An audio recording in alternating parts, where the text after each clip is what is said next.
Good morning, and welcome to a bump. Welcome to a car live stream on what is it? Monday, December the 24th, the day before Christmas, and all through the house, not a creature was stirring, not even a vegan cat. Yeah. Anyway, I'm on the road again. I just passed through Brisbane heading north up towards the Sunshine Coast, and yes, the Glasshouse Mountains are calling. Can you hear them? Anyway, I thought I'd do a live stream. Can my heart ever be wrong? That is this morning's live stream. Now, the reason I decided to pick this topic was because there was a few responses I noticed to one of my memes on my Facebook page a couple of days ago. Thank you everyone that's watching too. It looks like it's got quite a few people must be on holidays. They're watching at 5:46 in the morning. And anyway, so what I noticed was really interesting. Some of the responses that I got to this meme that were well-intentioned but misplaced understanding. So this is why I'm doing this live stream. Can my heart ever be wrong? To correct some misunderstandings, and in particular some misunderstandings in responses from people without actually getting the wording quite correct. So I noticed a couple of people had this similar theme of saying on my page that, oh yes, I followed my heart once, and you know, I got into a hell of a lot of trouble doing it, and you know, it led me astray or something like that. And I was reading these responses because I think there might have been about 3 people that said a similar thing, and straight away what came up from me was, nope, you weren't following your heart. If that was the case, if you were led astray, then no, you weren't following your heart. You were following your mind. You think you were following your heart, but you weren't. And so I just wanted to clarify that, especially if I can get past this truck. Right. Okay. Here we go. Let's get some power up. Okay, back on cruise again.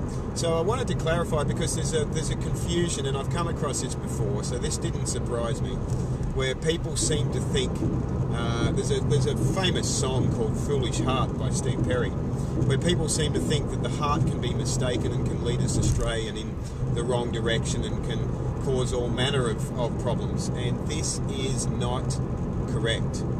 This thing up here, the mind, well, that's the problem. And the problem is the mind is so strong and so convincing and seems so sincere and so easily mistaken for what we believe is in our heart that we follow it 99.99999% of the time. We almost never follow our heart. 100% of the time, almost never follow our heart. It is so rare for someone to actually hear their heart past their mind or beyond the chatter of their mind. Our mind is so strong and so convincing that it will have us believe, this is a bit of a quieter road, thank goodness for that, I'm off the concrete. It will have us believe that we are listening to our heart when we're not hearing it at all. And so many of us, most of us, almost all of us, it's almost complete across the entire population, all of us are hearing our head, our mind, and thinking from time to time that it's our heart. And because of this, it's our foolish head, not our foolish heart, that is causing so many problems. And it is so very rare and so very hard to hear our heart. And this is a subject that I've spoken about before because it's really, really, really vitally important.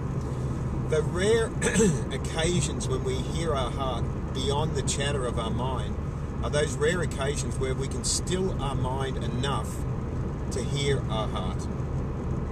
But when we have strong desire, and when we have this strong, like, yes, I knew in my heart it was the right thing to do, when somebody says that, it is extremely unlikely that you are hearing your heart.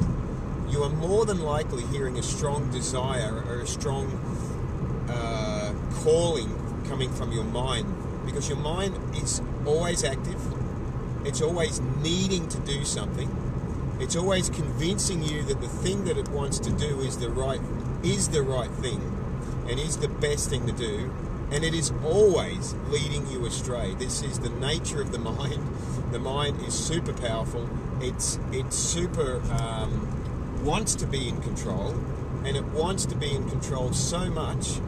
Sorry about that sunlight coming in through the side window there.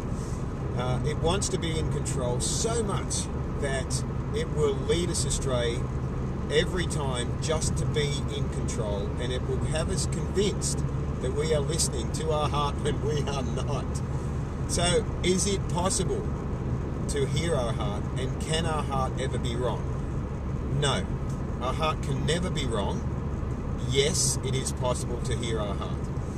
Our heart is 100% connected to the truth at all times.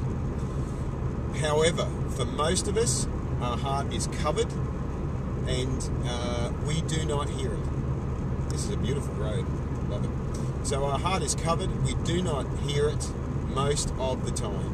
And this is very sad that this is the case, because we are being pulled all the time, led astray all the time by the mind. So when we understand that our heart is connected to the truth, to eternal, universal truth, when we understand this, we realize that our heart is infallible, that it is in fact always perfect, but it is often covered over. But the only way we can hear our heart actually is through our mind. We hear our heart through our mind. So there is a dance between the heart and the mind.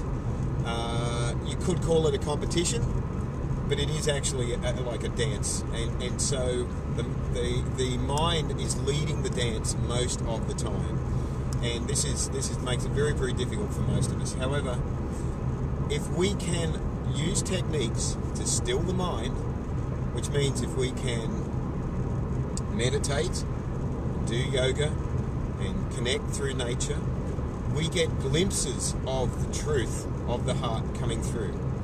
If we can follow a spiritual technique, if we can be on a higher vibratory level by eating a lot of fruit and vegetables and raw foods, and of course being on living a vegan lifestyle, of course, which means to be totally compassionate, to do no harm, to find a way to do no harm, to follow the principles of ahimsa, compassion and kindness in thought, word and action. If we can do this, then we stand a chance from time to time of connecting with the heart and hearing the heart. The heart will not lead you astray. This is very important to understand. If you feel that you've been led astray, if you feel that you've been hurt or something like that, have a look and understand where that's coming from, because the heart will not lead you astray. The desires of the mind will lead you astray. They will put you in places and situations, usually with people, where you are convinced that that is the right place to be, and it is such a strong conviction that you are so convinced that you are convinced beyond doubt that it is coming from the heart. Your conviction is so strong and so sincere that you feel that you could not possibly be wrong or be faulted. No. The mind is a master at trickery and treachery, and will lead you astray and have you convinced that you are on the right track. And it does this all of our life, and we just feed into it again and again and again. So it's very important to realize a couple of basic things here. The heart is perfect, is always connected to universal divine truth, and will always lead you in the right direction. It is infallible. Number one. That's number one. Number two, it is very, very, very, very, very, very, very, very, very, very, very, very, very difficult to genuinely hear your heart. almost impossible. Not impossible, but almost impossible. Very difficult. Most of the time when somebody says, you know, I heard something from my heart and all the rest, almost all of the time, it's not. It's from their mind. And the proof of this is that somewhere down the track, you will see it change, or you will see actions connected with it, which are indicative of somebody that was following their mind, not following their heart. So, and you only have to observe, and you'll see this happen in people's lives. So that was the message that I wanted to get across to people that believe that by following their heart, that they have been led astray, or they've been put in situations which have been hurtful, where they've felt hurt. The heart does not do that. That's not what the heart does. It's not its purpose. Its purpose is to open you up to universal, infallible truth, and for you to connect with it, to cleanse away this disconnect that almost all of us have with the heart, and to allow us to actually hear and the eternal wisdom that is in the heart, that it is connected with 100% of the time. If we can do this, and yes, some yogis can do this, some yogis have, you know, so much training and ability to still the mind, to be able to hear the heart, then yes, it is, you will know the proof of this. Basically, this is it. When you get to that point, then the proof of what I'm saying, the truth of what I'm saying, is just there. And you'll go, aha. And that's when you have your aha moment, and everything just connects, and you find yourself in a point of peace where you don't need to prove anything, where you know everything comes to you automatically and instantly, and it is correct. That's when you're connected with the heart. It's different to when you're connected with the mind that's wanting you to believe that it's the heart. Its job is to lead you astray, and it is so good at it that it will do it every time. So, thank you for watching. I'm going to go and climb some glasshouse mountains, and take some pickies, and enjoy the Sunshine Coast. Have a great day. Have a great Christmas tomorrow, and I'll probably do a Christmas live stream and talk to you then. So live vegan, save lives, do your best to embrace techniques that bring you closer to the eternal wisdom of your heart. And I wish you well in your endeavour. Ahimsa.